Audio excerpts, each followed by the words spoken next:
Assalamualaikum warahmatullahi wabarakatuh. Hai teman-teman semua, apa kabarnya nih? Semoga kita selalu dalam keadaan sehat walafiat.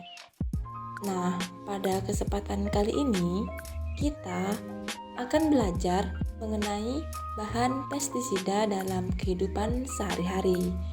Sebelum itu, mari kita lihat dulu ilustrasi penanaman cabai berikut ini.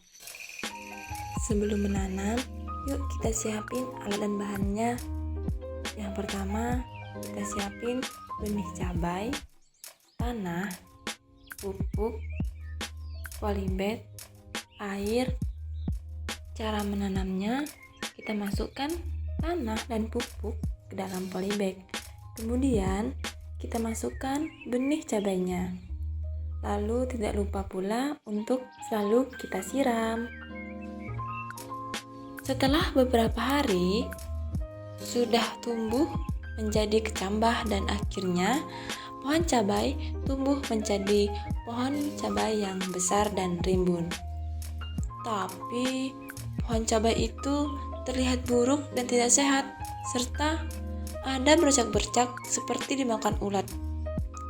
Lalu, apa yang harus kita lakukan agar pohon cabai kita bisa kembali sehat?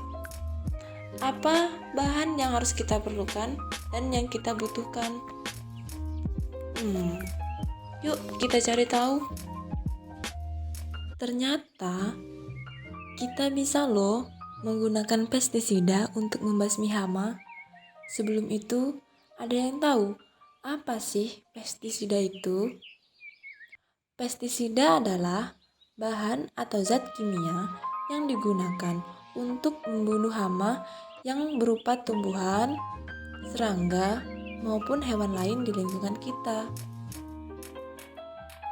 Nah, pestisida itu ada yang alami dan ada yang berbahan kimia. Contoh dari bahan alami yaitu seperti bawang putih, lengkuas, kunyit, cengkeh, garam, dan masih banyak lagi. Sedangkan untuk bahan kimia ada organoklorin, organofosfat, dan karbamat yang terdapat di dalam insektisida. Nah, jika tanaman kita rusak oleh ulat seperti ilustrasi tadi, maka kita bisa menggunakan pestisida alami loh teman-teman, dengan menggunakan sabun cair dan minyak goreng. Caranya, kita hanya mencampurkan 1 liter air dengan 1 sendok minyak goreng dan 1 sendok sabun cair. Lalu kita langsung bisa menyemprotkannya ke tanaman yang ada ulatnya. Setelah beberapa kali penyemprotan, maka akan terlihat bahwa ulat sudah tidak ada lagi dan tanaman bisa tumbuh sehat dan segar. Maka bercak pada tanaman tersebut akan hilang.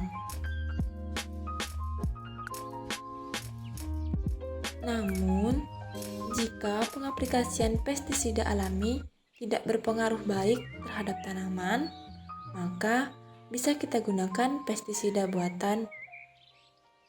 Nah, yang kita gunakan yaitu insektisida Amate. Bahan aktif yang digunakannya yaitu Indosaccharaps. Caranya, kita tinggal campurkan Amate sebanyak 1-2 tetes saja ke dalam 1 liter air. Lalu, aplikasikan hanya dengan menyemprotkan ke tanaman yang terdapat ulat.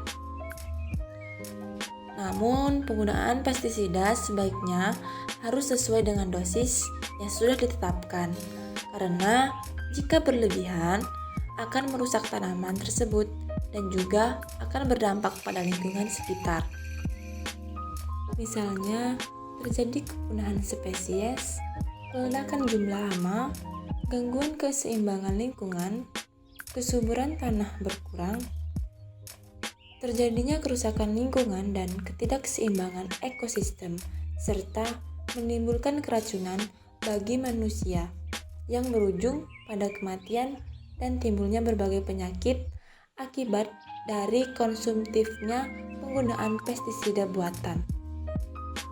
Nah, kita sebagai manusia yang cinta terhadap lingkungan harus bisa bijak dalam penggunaan pestisida maupun penggunaan bahan-bahan kimia dalam kehidupan sehari-hari. Karena kita tahu sesuatu yang berlebihan itu pasti berujung dengan ketidakbaikan dan pasti menimbul suatu dampak yang negatif. Jadi, jika kita bisa menggunakan bahan kimia alami, lebih baik kita menggunakan bahan kimia alami dalam kehidupan sehari-hari. Karena banyak sekali bahan alami di sekitar kita yang berbahan kimia yang dapat dimanfaatkan untuk berbagai kebutuhan. Nah, bagaimana nih teman-teman? Sekarang sudah bisa kan menggunakan pestisida dalam kehidupan sehari-hari? Nah, sebaiknya kita menggunakan pestisida alami agar lingkungan kita tetap terjaga dan tetap lestari. Sampai jumpa di video berikutnya. Wassalamualaikum warahmatullahi wabarakatuh. Terima kasih sudah menonton.